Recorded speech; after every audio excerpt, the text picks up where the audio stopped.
Hi everyone, welcome to another episode of Oobs News. I know this is coming out almost 2 weeks after the last podcast.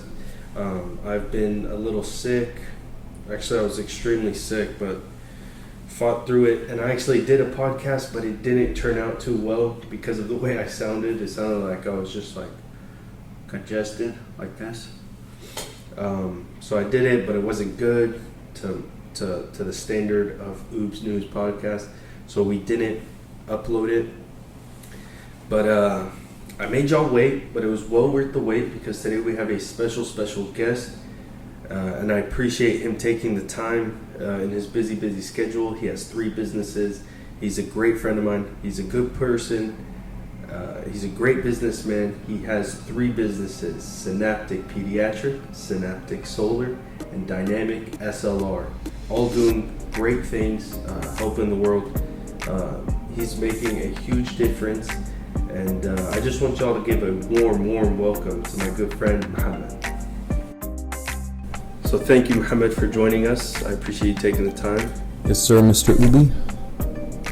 So let's get right Sounds to amazing. Let's get right to it. So I did want to mention, only few people I can say this about. How do you do what you do? Like, how do you do all these things? How do you make time for everything? I'm gonna move it a little bit. That's fine. Get comfortable. So, the first thing is, in my opinion, is just like, I'd say time management is obviously like key to juggling like multiple things. A lot of people, I'd say, think that, you know, it's impossible to do like school and work, or not impossible, but it's like super hard to do like school and work, or school, work, and like maybe like a hobby or something. They think that they have to, you know, focus on one thing to do it so good. Yeah. And that's true to a certain extent, but you know, if you're trying to accelerate, you know, I'd say like your career, accelerate growth at such a young age. You know, the key is to do as much as possible when you have such little responsibilities. So, you know, I'd say that you just have to get your schedule to where it accommodates everything. So obviously for those that are trying to start a business, that means trying to take evening classes, online classes, go to a school that doesn't cost too much. Like, if you don't need to go to sorry, Abudi, but you don't need to go to SMU if you are trying to start a business at all. You know, try to go somewhere that is the lowest cost, so that when you're starting your business, you don't have to worry about financials or you know, budgeting for anything else but your business, right? Like if you live at home, paying for that loan, exactly. That school loan. Yeah, and then you have like something chasing after you graduate while you're doing your business or so on. So low-cost school, whether that means the Great Richland College or, you know, Collin College or whatever community colleges in your area. I'd say taking night classes once you get transferred to UTD or UNT or UTA or whatever, a low-cost, good school. And then, of course, you know, just trying to knock out the degree as fast as possible. A lot of people... I mean, it's to each their own, obviously. Anything that I say today is not like that's the right way, obviously. Do it this way. Yeah, exactly. But I think that trying to get it over with as fast as possible. Some people think that, like, you know, it's good to take it slow and take your time. But what I've seen by that is the people who do that, they end up just dropping out because they're like, I'm taking like 6 classes a semester, 3 classes a semester, so I can start my business or accelerate my career in whatever I'm doing. Yeah. And so I'll take like 2 courses a semester, and then 2 years later, they're like, wow, I'm doing so great in here, and I'm just going to drop out. So it's like having 1 foot in the door and 1 foot out. Yeah, exactly. So just having that mentality just to like knock it out as quick as possible, you know, managing it outside of your work or career or business. I think we'll focus on business and really not like a career or anything for the sake of, you know, just my background. But I think that, you know, just making sure to put each thing in its own sort of segment in your day, and trying not to mix it. So, and then if you do try and take on like a third, I guess, business or a fourth business, or let's say you are working and you want to take another job. Obviously, just making sure you don't burn out yourself. Burnout is the scariest thing because it kills like your passion, it kills like your motivation to want to do more. So limiting it to a certain extent, try to always get 8 hours of sleep. That's 8 hours people of make sleep. fun of me for that, my brother and my cousin and a few other people, but 8 to 9 to 10 hours in my opinion. Try to get as much sleep as possible. So if that means like getting up later or whatever, sleeping earlier. Yeah. Wow, that's good stuff. So you touched on college is a very important part. So I can say that you think that college is important. It's a must for everyone to do. No, it's definitely not a must for everyone to do. It's definitely not a must to start a business. But it does, for employers, I'd say it's super important. Like even, you see every day people that are dropping out, starting businesses, making them into $1-million companies.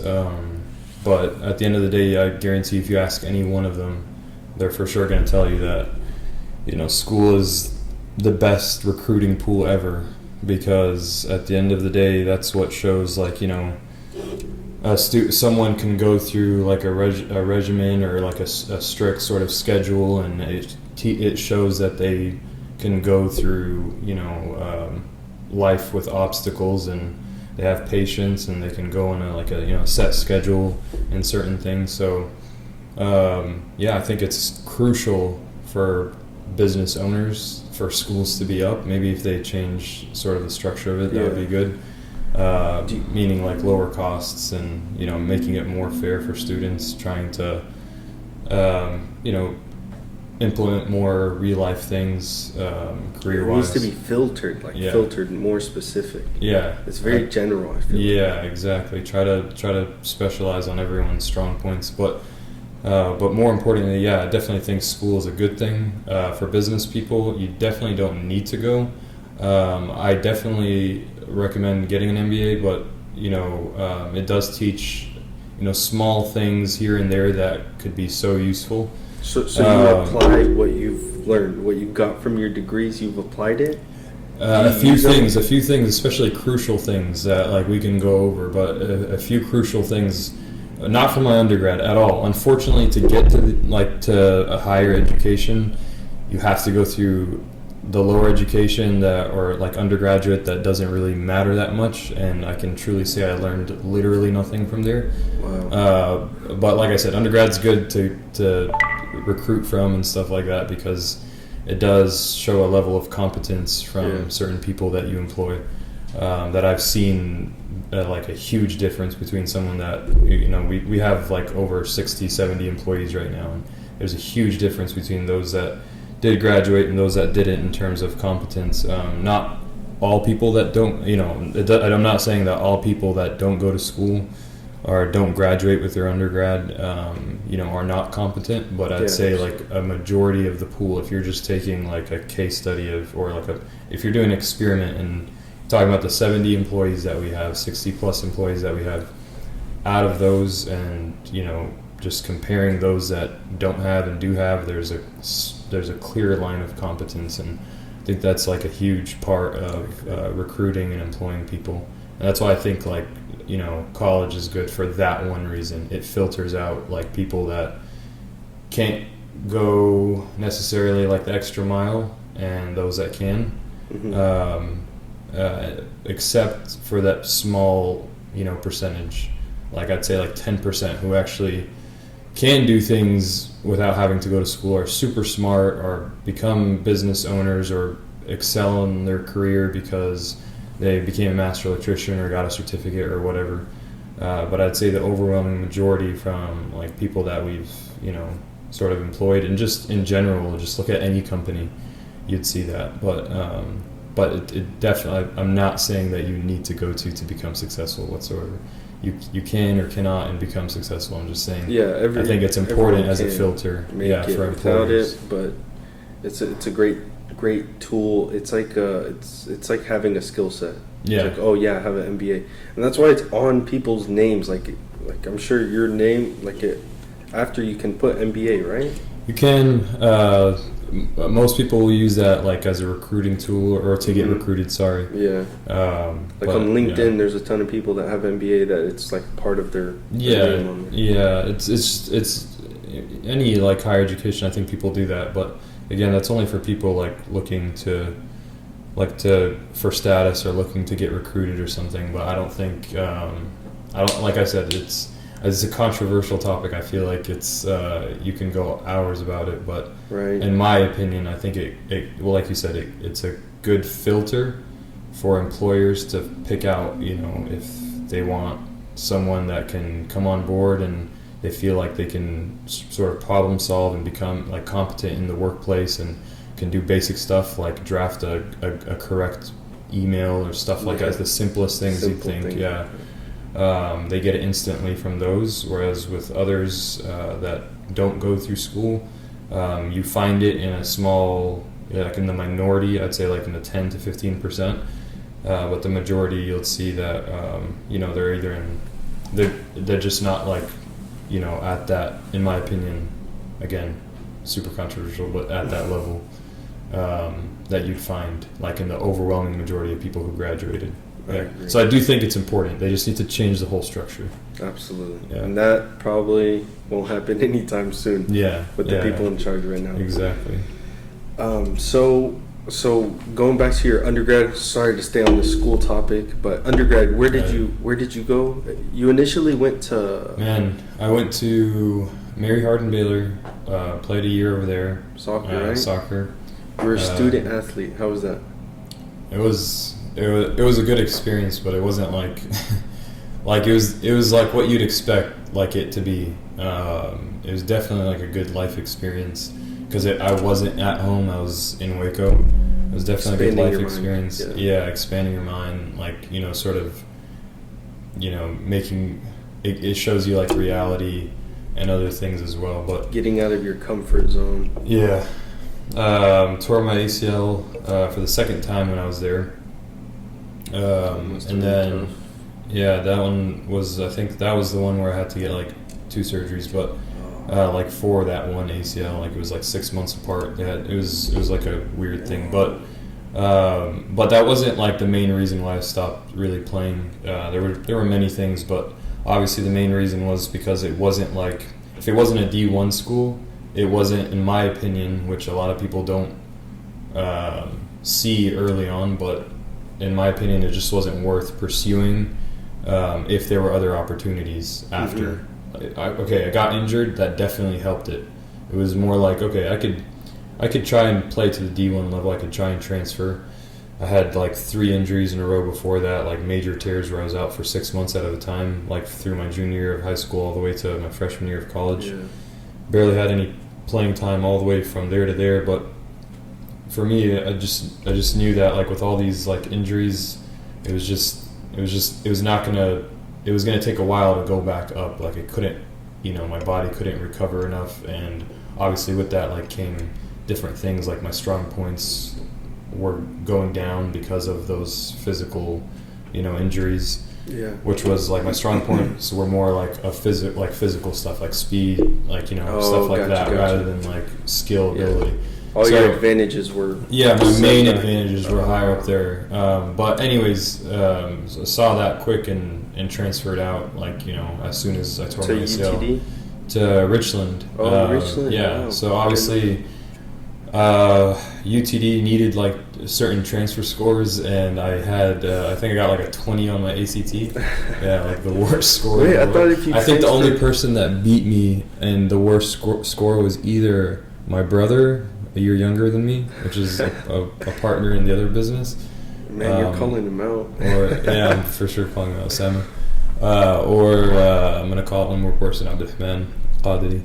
I'm not sure who beat who on the lowest score, but we were all pretty pretty low down there. But I was down there too. I was like 22, 23, yeah, something. that's still good. I think that's still really gets you it into was UTD. enough. It got me into UTD. Yeah, I'm I a transferred out. horrible test taker, but I'm good at assignments. But I was a horrible test taker throughout all the way throughout, from undergrad to grad, just everything, just horrible at test taking. That's another I survived thing off of, That's another thing that needs to be changed, like test taking and all that stuff. Yeah. The whole school Oh yeah, system. I survived off of like doing just my assignments. Like I was definitely an assignment guy, and every once in a while, I'd, like peek over to my peers.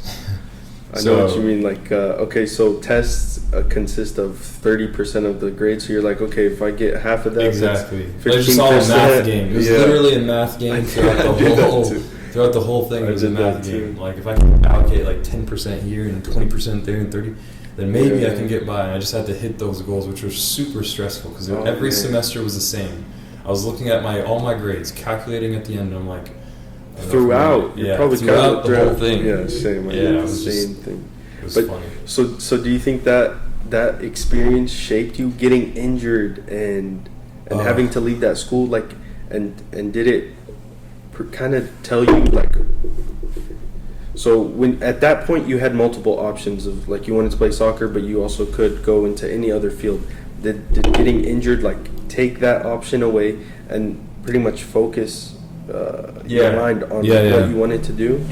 Yeah, that was huge. Like I was so like everything happens for a reason. Yeah. Like that's been my motto since the day that happened. Actually, since the first business became successful, because that's when I realized that everything happens for a reason. Yeah. Not when it actually happened. When it actually happened, I was like, oh my god, are you serious? Yeah. But yeah, but ever since then, literally like so many times throughout the businesses, even personal life, like with the house and the car and just with my mom and different things, like from business to business, like so many things, every major like event that happened, it was like that happened for that previous thing happened because of this. It's like you can It's like a connect the train. dots. Yeah, exactly. Looking back, but looking forward, you're like, oh man, this is happening. Yeah. Why is this happening? And that mentality, like if you keep using it, it's amazing because you're like, oh, okay, cool. Using what mentality? If everything happens for a reason, because if it doesn't work, you're like, okay, there's something else that is right around the corner. Yeah, Yes. something's coming that's right around the corner that's better, that I know that's better. That's a super positive mindset. Basically, it was huge. It was a huge factor. Like I was glad that happened 100%. It took all my focus into something that I was so obsessed with. That I was trying to like achieve a certain level, into sort of shifting that into what can I do next. And like throughout my whole life, it was just, if I really wanted something, and I know my mom and my sisters and my brother could all relate to that, but if I really wanted something, like I made sure like to put like 100% effort into getting it. My first success, shout out to Majid Asadim, my first success was getting out of BHA. The first person in the family to get it. I hold that as a trophy. Sorry. Did you I'm with you, man. I wasn't able to achieve that. I wasn't able to do that in my entire life. My sisters and my sisters, like all my sisters that are older than me. I have 3 older sisters, and they were just like, "There's no way you're leaving BHA. There's no." My mom, everyone. It's like against the rules. Yeah, and then I finally got it. I was so happy. That's what started the trend. Yes. Wait. Oh yeah, and then Osama left later on. Yeah, I didn't mean that trend, but yeah, Osama left, but then he came back. Yeah, but then he went back, not forcefully, but like voluntarily. So that canceled. So getting injured, everything happened for a reason. But did you know at that time when you were in school for soccer that you wanted to pursue business? Like, no. Did you want to own your own business? Like, That's a good one. It's so crazy how like, and it's not only like me who thought this. Like there are some other few young guys that have, and not from the community, but outside the community, that I met at UTD that are doing really well in business, like in the graduate program, and they were all the same. They said the same thing. Like we all got like interviewed for something, and they all said the same thing because that question was brought up as well. And but basically they said the same thing. Like they had no idea that was going to be like the thing that they were going to pursue. I know I wanted to like start like a small like I wanted to become a side physical hustle. therapist so that I could open up my own practice, because I was in physical therapy for like 3-4 years in a row with trainers and physical therapists, literally for 3 or 4 years in a row with my from high school all the way to. So I was just like, man, I would love to open up my own physical, but it wasn't like business. It was just like, I want to open up my own practice. That would be cool to do.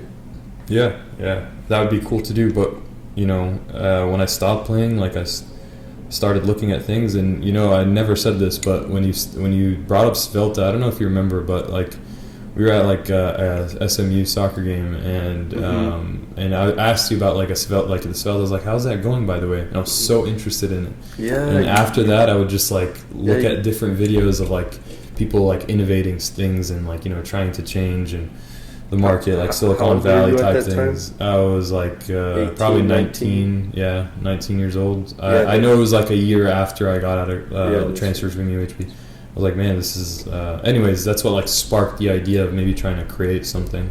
And you're watching all the autobiographies on people and everything. Not really autobiographies, but like TED Talks, like those like business TED Talks, and like a few other like just like those NBC stories and stuff like that about big tech companies, which is crazy because I went from like tech to like the product industry to now like my passion is like the service industry, big time. So you drove us right into that topic of how about your businesses and how they came to existence. You mind touching on that? So in order. So you started. What was the first one that you started? It was therapy. That one. This one. Good timing. Good timing. Everything. But that one, Synaptic Pediatric Therapies.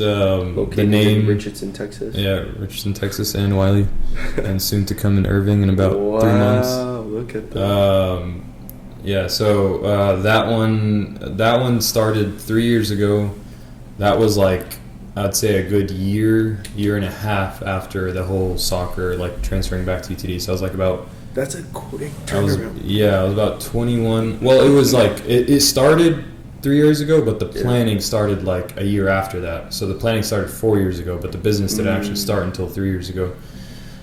So it was like, I'd say 6 months after the whole UMHB transfer to UT Dallas, Richland and UT Dallas. That's when I started thinking about it, and I was so like excited about it. But like just the now that I had like an idea, but the biggest thing was that I wanted to become a physical therapist. I took like one class that required physical therapy. I think it was like anatomy, and I didn't even take the class. I literally read what it was about online, and I was like on the catalog. Yeah. I literally went to the counselor the next like day and switched it to healthcare management instead. Okay. Because also on that same day when I saw that, I literally searched like the laws behind needing to like start a therapy practice, and if you needed. It was originally physical therapy. If you wanted to start a physical therapy practice or any type of medical group, did you have to be a practitioner or a clinician or whatever? And nothing said that you wouldn't have. There was some things that said you would have. Like 6 years ago, there was a law behind it. I forgot what it was called. That changed 3 years ago. But it was 6 years ago now. But at that time, it was 3 years ago.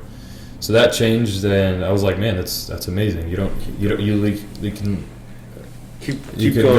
can literally go and become a physical. Or you could go open up a physical therapy practice or any practice of friggin' dentistry or ortho or speech, OT, just anything without becoming an actual practitioner. So took advantage. Like I tried taking advantage of that. Obviously, got into speech. That was the easiest one because in my head I thought that was the easiest one.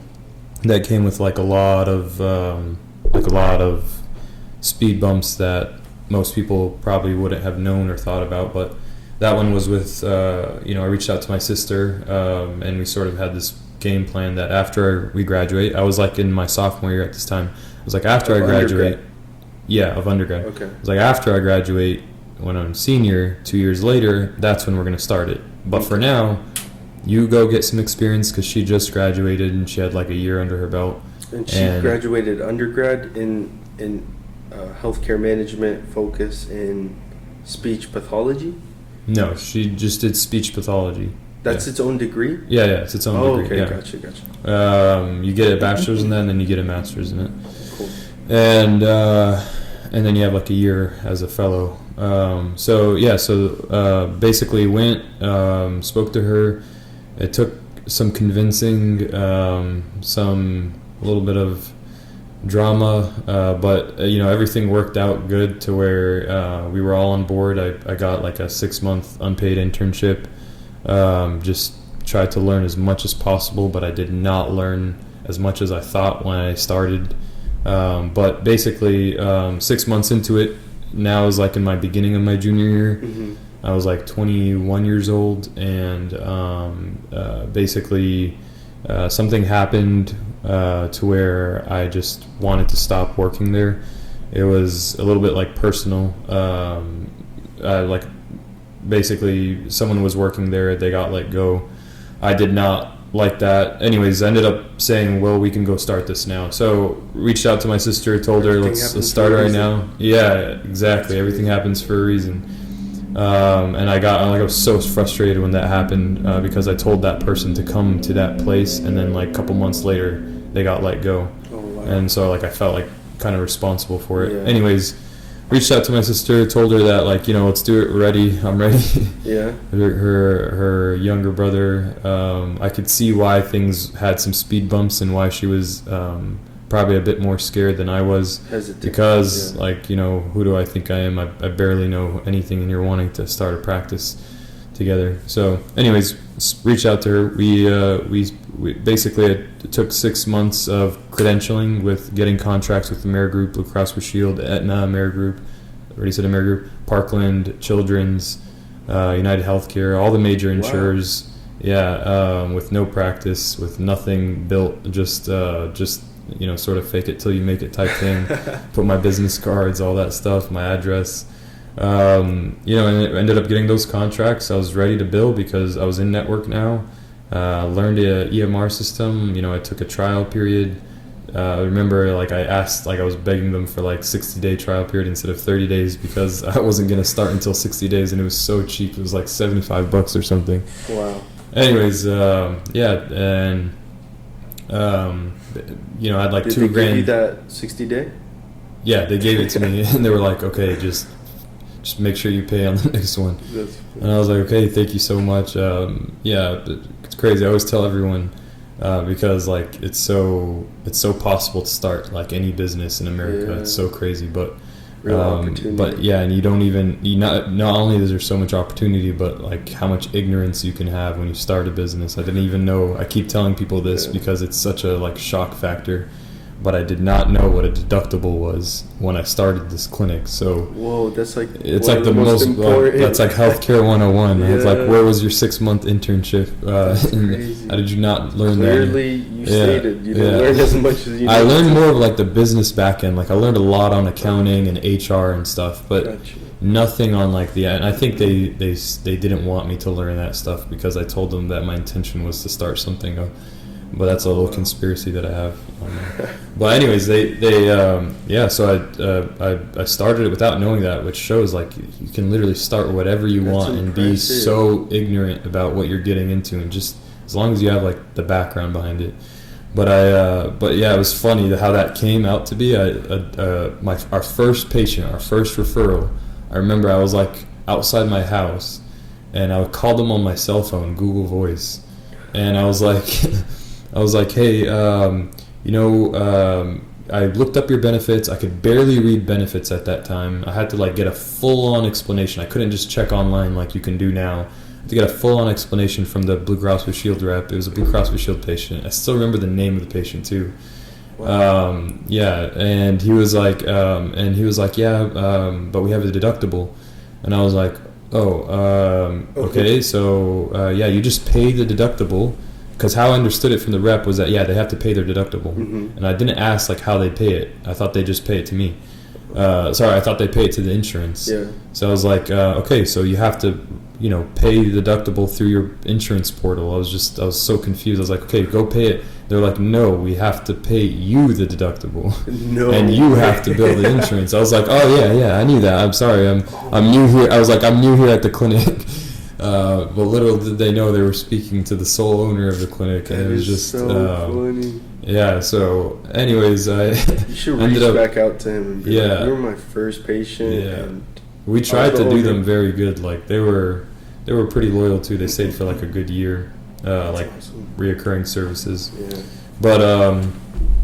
But yeah, that's pretty much the gist of it. My sister offered her a plan because there was like no equity. I offered her a plan of something that she was basically losing nothing off of. Like if she saw this many patients, she would take like most of the revenue, like 90% of it, so on and so on, so that she was always making what an SLP should make or close to what an SLP should make in the beginning. Even though it was like a risk and seeing small patients, she was still a small amount of patients. She was still making as much as like a normal therapist would make, or close to it, so that she wasn't losing too much. So she had a job as a SLP? She didn't. She was unemployed at that time. Oh, yeah, okay. so it worked out. Wow. So a big risk to do that. Yeah, so that happened. I had $2,000 in the bank. Obviously, like where I come from wasn't like, I don't have like a dad or a mom that's well off. My background doesn't come from that. 6 kids on a single mom salary, teacher's salary. Sorry. So I didn't have much saved up, and I had I think $2,000 or something. I borrowed some money. Very, very. To me, it was like huge. I remember like when the person gave me the money, I literally walked into the bank like a millionaire. I'll say the amount. It was $5,000. I walked into literally the bank like it was, and I still remember it was BBVA. Any place I could save money, I would do it. I would make sure to like do it. So BBVA, they had like a starter bank account for business that wouldn't charge you even if you didn't have a minimum balance. Yeah. Even though Chase, like I ended up switching to Chase like a year later, and it's just 100 times better. But I went through that just to save like the fee of like $15 a month or something like that. So I went there, walked in, and I was like, "Here you go."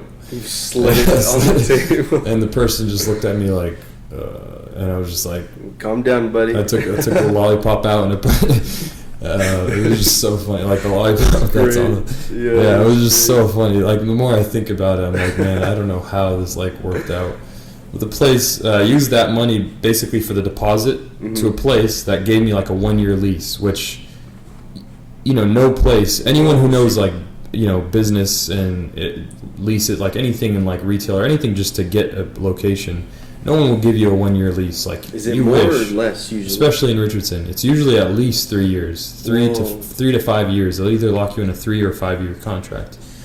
And this person gave me a 1 year, and I think it was because they thought like they knew I was super young, obviously, and that I was new in business. And she ended up giving me a 1-year lease, which I was like, that's all she would give me, which ended up being better for me. Like it benefited me.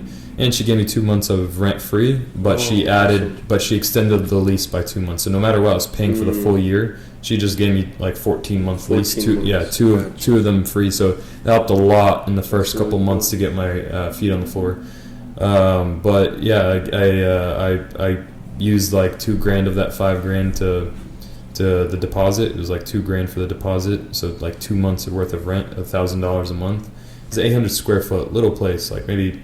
I think it was like 3 offices and like reception area and a small waiting room. Wow. Got in there, set up. I drove from like city to city, borrowing my brother's beat up, 2000 Ford, or I think it was like a Nissan. It was some really Ford Ranger. Yeah, I don't know what it was. That's awesome. Yeah, so funny. It just broke down so many times, but took it like from city to city. He would help me a lot. Like I would come home late. Him and Yusuf, which both of them are partners in the next company, but shout out to them. Yeah, big time. They helped me like set up the clinic, whether it was like wiring or like bringing furniture in. Got everything like from city to city from Craigslist to try and get the like the lowest prices. Yeah. It ended up working out. Like my friggin' reception desk was like it was like a kitchen table. I'm not Cardboard even joking. Box? Yeah, no, it was a kitchen table. It was hilarious. Like again, the more I think about it, I'm like, how in the world did this all work out? Anyways, yeah. So after that, now rapid growth. Fast forward, we're in 2 facilities, 1,500 square foot. One in Wiley, one in Richardson. Again, we're opening 2 more next year and 1 more this year. But through One more this year, but like more closer towards December. So we're trying to like grow rapidly. We have now about 8 therapists, I believe, 7 therapists. Wow. So 7 therapists, 2 locations, much better furniture. Everything looks more legit. And it's going good, alhamdulillah. And we're trying to add basically 2 locations per year. So that's what we're working towards with that business. That is a beautiful story. Yeah. And then, what was I going to mention? There's something I was going to mention. Could go a lot more into it, by the way, but I'm not going to for the sake of time. So I was going to ask, we're already closing in, but I was going to ask, so for people watching, can you describe like what Synaptic Pediatric therapy, like who would go there, who would need it? And so maybe someone out there, if they need this or they can pass along the message, who would it be for? Yeah, it's a speech and occupational therapy clinic for pediatrics only. So like kids who have stuttering, developmental delay, Down syndrome, autism, anything like that. They end up coming to the clinic to do speech because some of them just can't talk at that age yet, or again they're stuttering, or they have disabilities that restrain them from speaking, and then that's all billable to insurance, obviously. Yeah, it's all through insurance. And then occupational therapy, everyone should know what that is. Occupational and physical are very similar, but it's like for everyday things, using the bathroom, like people who have like crashes or anything like that, a huge crash, they'll go through occupational therapy. But with kids, it's more of like. So is that one also for just kids? Yeah, they're both for kids, and they're both in the same clinic. Yeah. But I think the reason why we've grown so fast, like it's not normal to grow. Like if you compare us to other clinics, it's not normal that we're growing this fast. But I think it's mainly because, most places like they're owned by the clinician, and their clinician is actually doing the work. Plus, they're actually practicing. Plus, working, and they can't get out of that phase. It's like rotating. Very few clinicians can get out of that phase. Yeah, they're spring. So very few can actually get themselves out and become a business owner. Wow. But that's like let's say like with doctors, like MDs. But in the therapy industry, there are very few therapists that can get themselves out. I don't know many actually in Dallas at all.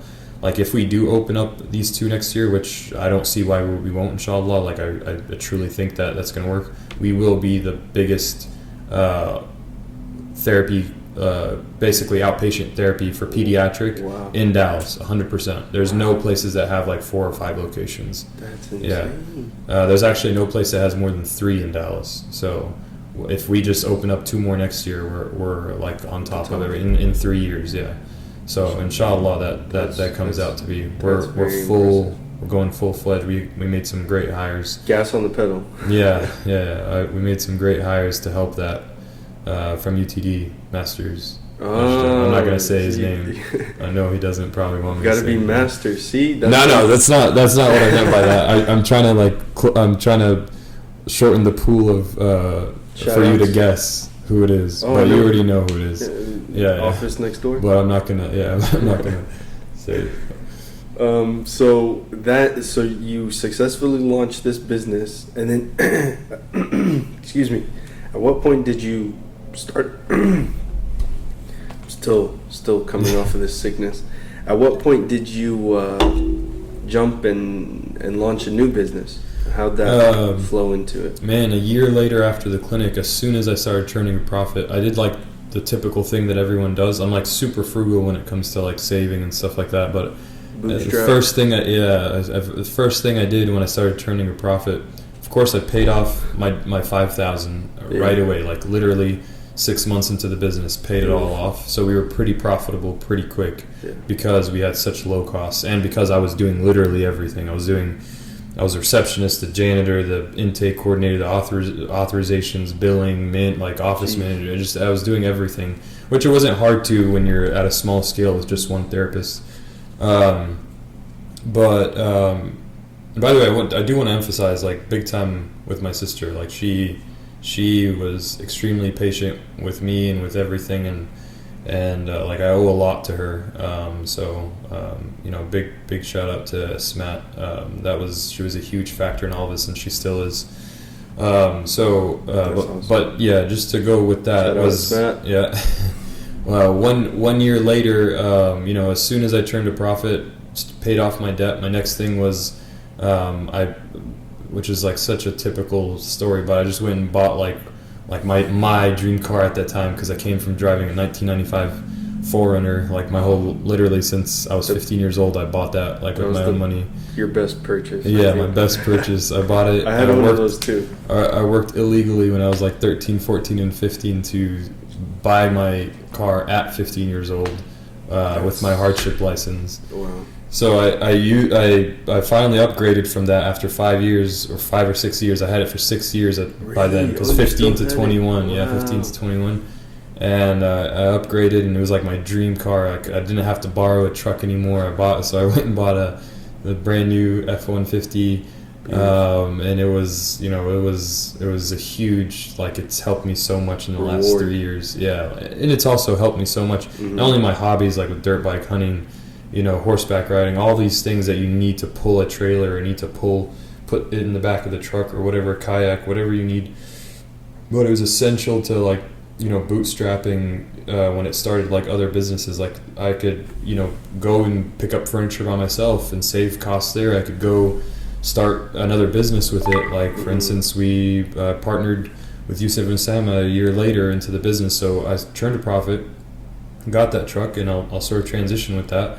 I got a truck, and as soon as I started to profit even more, and I think it was like 7 months in, I was profiting like now $3-4 grand a month, and I thought I was on top of the world. I was like, oh my god, I'm making more than like my mom, blah blah blah. Obviously, like teachers don't. It's not doesn't make sense. Big news that teachers exactly they work so long, so much. But I was like, man, I was going crazy. Like I was like, this is crazy. This is gonna work. So I approached obviously my family first. Told my mom a few things, and then she sort of said no. Wait for a few other things. I'm not gonna get too much into detail with that. Mm-hmm. And I was like, okay. I just listened to her, took her advice, and basically I was like, okay, well, I have this money, what am I going to do with it? As soon as I started turning a profit, which is like key, like don't try to like save that money or waste it, dump it on anything. Like thankfully I only bought the truck and that's it. And I thought it was a necessity. Like as a business owner, and you're going to like different doctors, not only for business but personal, but just going to doctors' offices and stuff, and you pull up in a 4Runner and you're the owner of a clinic, which in the back of your mind, it sounds cool, but when you actually go to the place, it was 800 square foot little shack. Well, you want to look the part. But you can't say just 4Runner, because 4Runners are beautiful. They are beautiful. You got to mention that it's the same age. I know that you had one as well. I had one too. It was literally we shared the same birthday. Yeah, no, in 1995 too, and my year is 1995, my birthday. But it was it was just you needed to look the part as well when you went to these doctors' offices. Some of them literally walked with me all the way, walked me out, and so I would. Anyways, walk to a different car that was just nice. No, I would just take my time, really slow, slow walk, so that they wouldn't see what car, so they'd get bored and just walk back in. By the way, when I mean that, I mean trying to get referrals from these doctors' offices for speech and occupational, which. By the way, we don't need it anymore because we have such a great online presence. You don't need any more speech pathologists? No, I don't need any more. We're not relying on doctors anymore.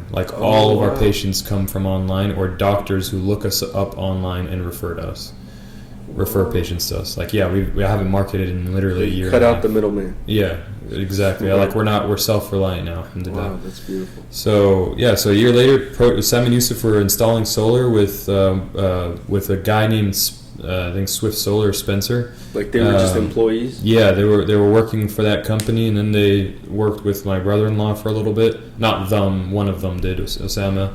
And doing the installation aspect only, not sales or anything. And I approached them after I remember my cousin telling me, Yusuf telling me the numbers for it, and it was insane. I was like, you can make that much from one job, not them, but the company that you worked for can make that much from one job. Are you serious? Let's let's do it. What are you guys waiting for? And they opened up a company. They called it Synaptic Solar. I told them like they should, carry on that name. And Yusuf Sam opened it, called Synaptic Solar, just them two. And then, there was not much that went on into the business. Like it wasn't active for a year. They just opened the license and sort of approached them, and we all got together. And they had good reasons. It was the same reason why I felt like I didn't want to start when I first had the idea, was school, money, different things. Yeah. But I was like, okay, well, the school part, I figured out it's possible. Definitely, you can go to school and work a business. Did it past year. Money part, like I'll invest into it with my on top of the world, $4 or $5 grand that I was making in my first 7 months. I thought I was so cool. Like freaking, I can't even believe that. Now that I think. So you invested that? Yeah, I put about 15. Yeah, I put about 15 grand into it, and basically my truck as well. So it's 15 grand and my truck. So my brand new truck that I bought became solar trash. We call it. They used it on like every solar job. We'd get like dinked, scratched, everything. And so we used that for like 6 months to a year, like traveling jobs. That was the only truck being used. Well, it was my brother's truck too, but that one broke down very quick. Like it broke down like within like 4 months, and I remember we had like a mini argument of who should pay for the engine. Is it the company or was it? It was stupid of us though. It was for sure supposed to be the company.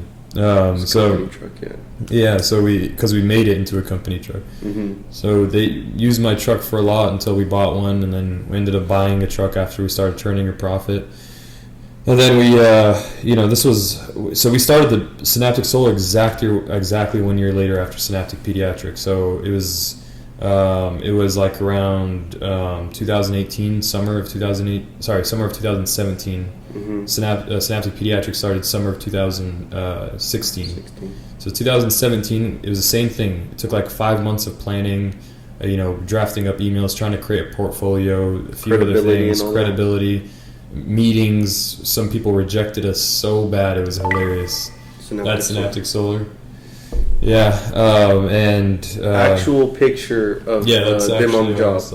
Yeah, we have a lot of those, which we'll go into. But beautiful. But basically, that's around the time I got engaged too. So I was investing this, got engaged. Like there was so many things going on. Yeah, like I got to buy like the ring and all that stuff, and like of course Mohammad and all of that with investing into the business, and it was just so hectic. All that was happening at the same time. I remember I was telling my wife now, I was like I was not married then, I was engaged back then, but like this is gonna be like huge. We're gonna like do big things. So she got to witness like from the beginning to now, which was crazy. But she got to witness that growth, that crazy growth that we've had. That's impressive that you did that. I'm not trying to go off topic, but that you, in the midst of like setting up a castle, you went and got married. Usually people wait till after everything is set and settled because they're putting 100% focus. You're like, no, let me go get married real quick. Yeah, I'll tell you, there was like some crazy, like it was like people won't like it's, you can't understand it. Like I'll lay it out. I was literally going to school,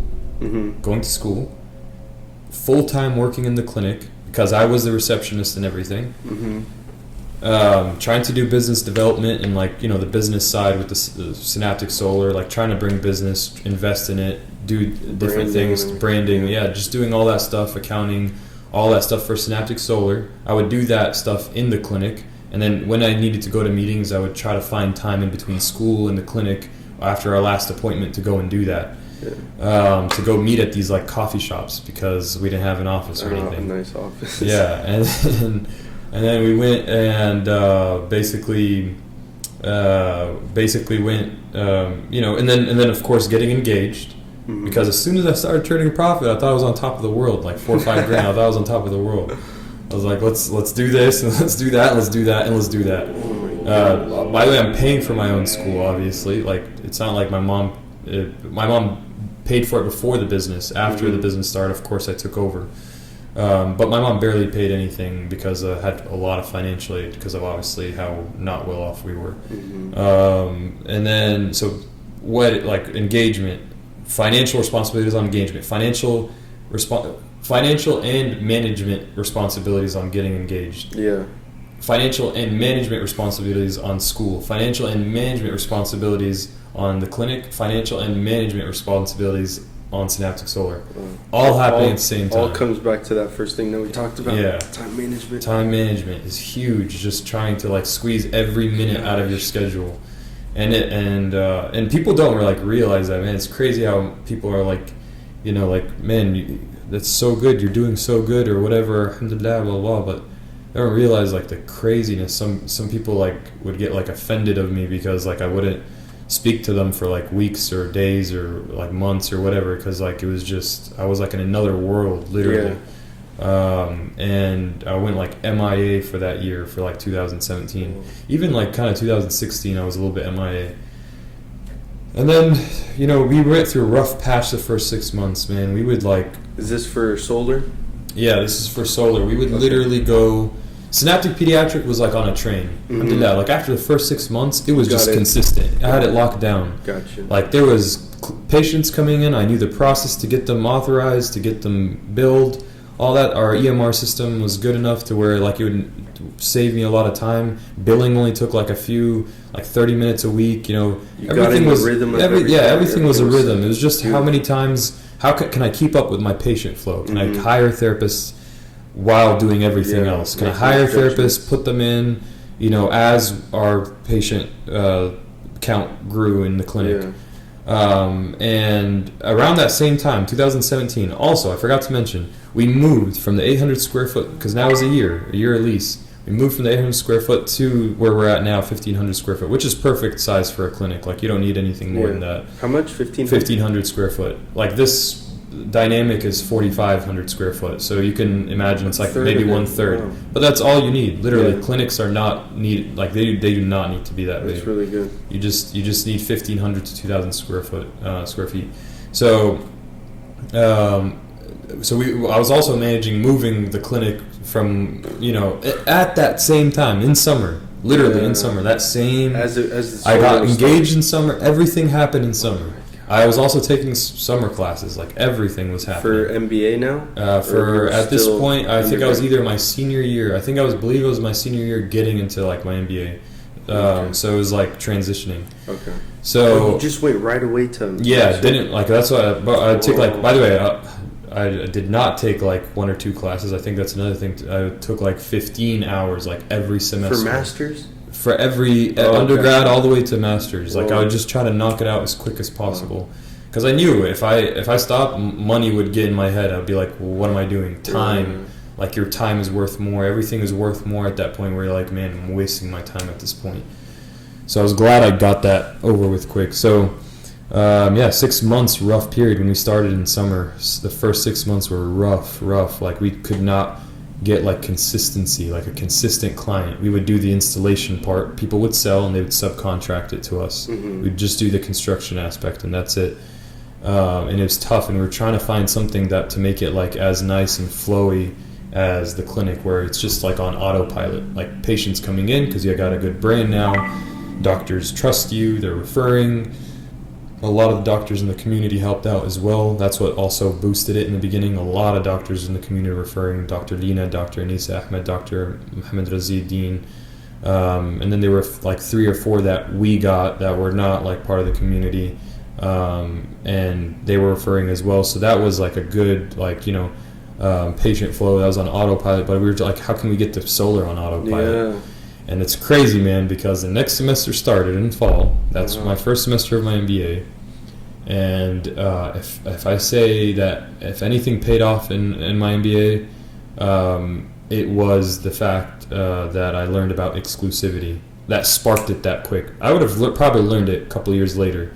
But it was the fact that like I finished school quick. Everything happens for a reason. That I tried to finish school quick and that I got into my MBA program. That subject was so specified on when it came like to like business development and stuff. Like how can you gain good, like, you know, consistent business, and that's where you get to go. Like that, I emphasize on like on higher education because it actually applies to what you're doing, whereas undergrad's very general. Yeah. And he was talking about exclusivity. And I was like, he was talking about it with like, usually it only applies with like products and like suppliers and retail stores or something like that, where the retail store will buy exclusively from this place, from like a manufacturer or whatever, or vice versa, the other way around. It didn't apply to like construction or service, but I was like, what if we can make it apply to construction or service? Wow. I tried looking online. I remember you talked about couldn't find anything that would bring exclusivity, and I hope I'm not giving my secret weapon out here. But I mean, half the people don't know what exclusivity is. I mean, or won't take the time to Google it. Yeah, well, to me it was like my secret weapon. So we found out the exclusivity and created a contract, and basically created the contract from scratch. This whole time, trying to save as much money as possible. So I'd look over contracts. I got like an exclusive contract for. I got a general contractor contract, and then I got an exclusive contract with products. I took the exclusive clause out of the exclusive contract with products and manufacturers and stuff. I just took out the clause. I reworded it for solar, blah, blah, blah. I just took that clause and I inserted it into the general contract construction agreement. And I just inserted it in there. Without telling them, or? No, of course I would tell them. And I inserted it. And I now had this exclusive contract that I was so proud of. Yeah, template. And I started marketing with it, and it took us like 3 months to land like our first client with under the exclusive, and it was a big one from California. And then literally every month after that, 2 months, 3 months, we would lock in more and more and more. And the more we locked in, the more jobs were coming through. Yeah. Okay? And there's one thing bringing in business, but can you handle and scale your business to handle that like new job flow, that new process? There's new operational processes. There's new processes throughout the whole business now you have to create, because you're talking like volume now. You're not just talking one job at a time. There's so many things that we did when we were just doing like 1 or 2 jobs a week. 4 jobs a week is considered like really good in the solar business. And we were doing like 1 maybe 2 jobs a week before, and now we were doing like 6, 7, 8 jobs a week, and it was like, man, this is insane. And the whole time we were talking about, we're like, if we can get to where we're doing 3 jobs a day for like 5 days, 15 jobs in a week, we're good. We're killing it, right? 3 partners, we're killing it. I mean, okay, let's fast forward now. Let's fast forward a year later, okay? We moved out from our shed. We were working out of our shed in our backyard. It's not even a shed, it's a carport in our backyard. We had like material there, supplies, solar panels sometimes, and no one knew. They thought we had like a warehouse or something, and we would just bring it all over there. We moved from there to a 2,500 square foot warehouse / office space, and we started operations. We started employing people. It was us 3 until that time. Really? Plus a couple. Doing all the jobs? It was Yusuf and Osama and a couple like hand people. They were doing all the jobs on the roof. That's crazy. And I was the only one in the office like doing the accounting, business development, all that stuff. Like that was and operations too. Yeah. Like, hey, the job is done today. Blah blah blah. I was dealing with California. Yeah, exactly. Like corresponding with them between emails and phone calls, and just I was like the operations manager in the clinic. I would tell them, the job's done, blah blah blah, email, set the schedule, try to set up like operations. Finally got into a clinic we got into a office / warehouse space. Yeah. We sort of convinced people that they didn't need to outsource all their work to us, that they didn't need to in-house anymore, because now you don't have to do just the construction aspect. You can do the engineering aspect, like permitting, designs, all that with us. We offer this new service. We didn't offer the service. We were working out of a clinic in my backyard. They agreed. They signed the contract. Wow. Next week, we got into a location. And it's crazy how it happened. It's I found the post online. It was a perfect space, like a minute away from the clinic. It was someone that we know, and went in there, met our realtor, who now does like everything for us, like all the offices. Now we have 4 or 5 offices. He signed for all of those. So we met him through that transaction. It was the other guy's realtor. So we went there. His name is Mohammad, not the one that we went to school with, but his older cousin, actually. I was going to say. His older cousin. Not many people know. To him. Yeah, shout out big time. He's amazing.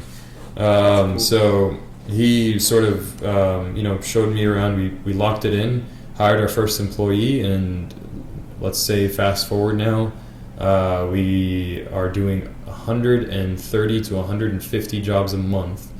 If you try to average that out, that's like about 35 jobs a week. So not 15, we're doing 35. We're doing about 4 to 5 jobs. Sorry, we're doing like 4 to 7 or 8 jobs in a day. Wow. In a day. It's crazy, and the margins are crazy off. It's busy, just people coming in and out. Yeah, and we moved to 20 trucks. Yeah, and that location, we got super lucky. Everything happens for a reason. We got super lucky. We got into a 1-year contract for that one too, but it was a sublease. That's the only reason we got into that. There was no way another place I could get lucky twice in a row like that. It was a sublease and only had 1 more year on it, so we subleased it for that year, and we grew to an 80. So we went from 2,500 square foot to an 8,500 square foot building now, and we have like a massive operation there. We have like 45 employees, 40 to 45 employees over there, all full time working with us, and just ordering hundreds of thousands of dollars of material every week.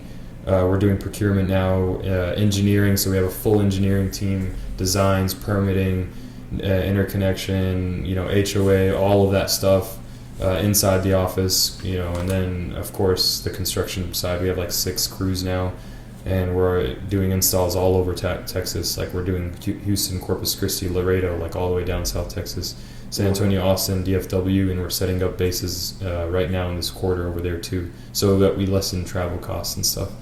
So it's insane. Like it's a massive operation. It's just growing even faster. I mean, we got ranked in our first 12 months. It's just crazy. Alhamdulillah. That was like Where the were you most ranked? mind-blowing. This is Solar Power World, which is it's the largest solar ranking system in the U.S. right now. Wow. In our first 12 months of operation, we submitted it for 2019. So this is the 2019 rankings. They go based off of your 2018 rankings.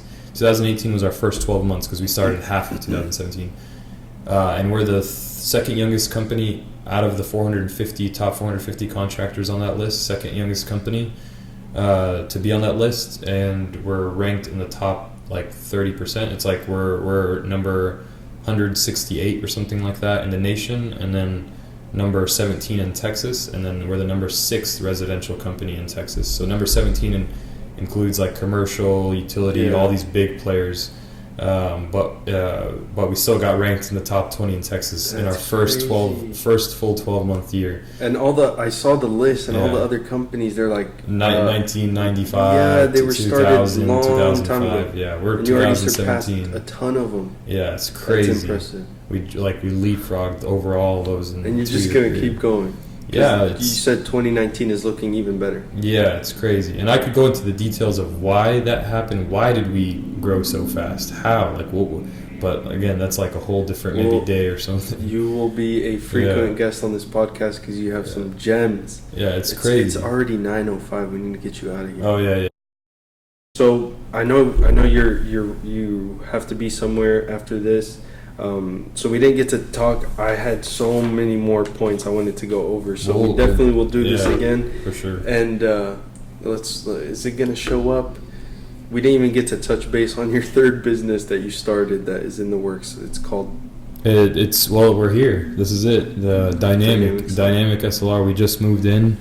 We'll go a little bit further into it, but it's a sales management company.